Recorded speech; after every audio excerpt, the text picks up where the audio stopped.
قتادہ نے بیان کیا اور ان سے انس رضی اللہ عنہ نے کہ عرینہ کے کچھ لوگوں کو مدینہ کی آب و ہوا موافق نہیں آئی۔ رسول اللہ صلی اللہ علیہ وسلم نے انہیں اس کی اجازت دے دی کہ وہ زکوٰۃ کے اونٹوں میں جا کر ان کا دودھ اور پیشاب استعمال کریں، کیونکہ وہ ایسے مرض میں مبتلا تھے جس کی دوا یہی تھی۔ لیکن انہوں نے ان اونٹوں کے چرواہے کو مار ڈالا اور اونٹوں کو لے کر بھاگ نکلے۔ رسول اللہ صلی اللہ علیہ وسلم نے ان کے پیچھے آدمی دوڑائے، آخر وہ لوگ پکڑ کر لائے گئے۔ حضور صلی اللہ علیہ وسلم نے ان کے ہاتھ اور پاؤں کٹوا دیے اور ان کی آنکھوں میں گرم سلائیاں پھروا دیں، پھر انہیں دھوپ میں ڈلوا دیا جس کی شدت کی وجہ سے وہ پتھر چبانے لگے تھے۔ اس روایت کے مطابق ابو قلابہ ثابت اور حمید نے انس رضی اللہ عنہ کے واسطے سے کی ہے۔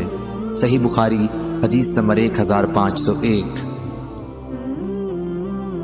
اسحاق بن عبداللہ بن ابی طلحہ نے بیان کیا، کہا کہ مجھ سے انس بن مالک رضی اللہ عنہ نے بیان کیا کہ میں عبداللہ بن ابی طلحہ کو لے کر رسول اللہ صلی اللہ علیہ وسلم کی خدمت میں حاضر ہوا کہ آپ ان کی تحنیک کر دیں، یعنی اپنے منہ سے کوئی چیز چبا کر ان کے منہ میں ڈال دیں۔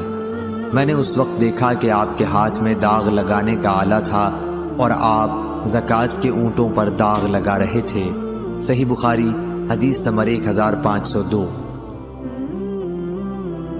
اسماعیل بن جعفر نے بیان کیا، ان سے عمر بن نافع نے، ان سے ان کے باپ نے اور ان سے حضرت عبداللہ بن عمر رضی اللہ عنہ نے بیان کیا کہ رسول اللہ صلی اللہ علیہ وسلم نے فطر کی زکوٰۃ صدقہ فطر 1 سا کھجور 1 سا جو فرض قرار دی تھی، غلام، آزاد مرد، عورت، چھوٹے اور بڑے تمام مسلمانوں پر آپ کا حکم یہ تھا کہ نماز عید کے لیے جانے سے پہلے یہ صدقہ ادا کر دیا جائے۔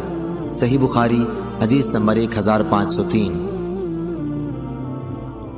امام مالک نے خبر دی انہیں نافع نے اور انہیں حضرت عبداللہ بن عمر رضی اللہ عنہ نے کہ رسول اللہ صلی اللہ علیہ وسلم نے فطر کی زکوٰۃ آزاد یا غلام، مرد یا عورت تمام مسلمانوں پر 1 سا کھجور یا جو فرض کی تھی۔ صحیح بخاری حدیث نمبر 1504۔ ایاز بن عبداللہ نے بیان کیا اور ان سے ابو سعید خدری رضی اللہ عنہ نے بیان کیا کہ ہم 1 سا جو کا صدقہ دیا کرتے تھے۔ صحیح بخاری حدیث نمبر 1505۔